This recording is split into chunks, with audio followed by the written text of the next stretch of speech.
Washington, D.C.'s political hotspot, Busboys and Poets, hosted a fundraiser for the upcoming Summer National Palestinian Conference in Chicago, Illinois.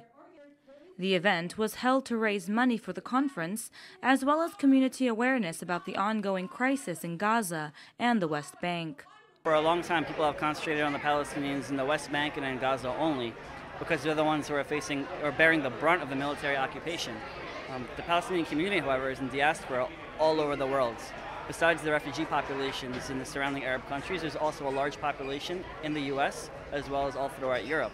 This conference is for Arab Americans to come together and say that whatever the final decision that's going to happen to bring peace to the region, it has to involve our interests as well. We want to assert our interests because we also have rights to that land as a diaspora community. The event was filled with performances, music, theatrical acts, and poetry, focusing mainly on the Palestinian culture, history, and tradition. Version of Nakba is particularly influenced by the Levantine region, so Palestine and Lebanese influence.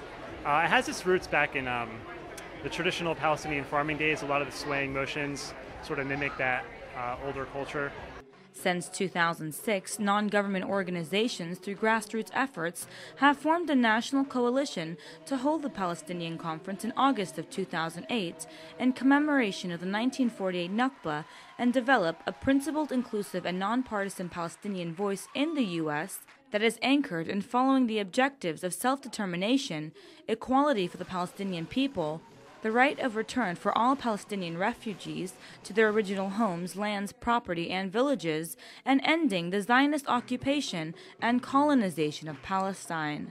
The U.S. Popular Palestinian National Conference will be the largest arena to host Palestinians, not only from within the United States, but from around the world, to organize ways, means, and methods to lobby the U.S. Congress in hopes of influencing and reversing the pro-Israel bias in the United States government. Jahan Hafiz, Press TV, Washington.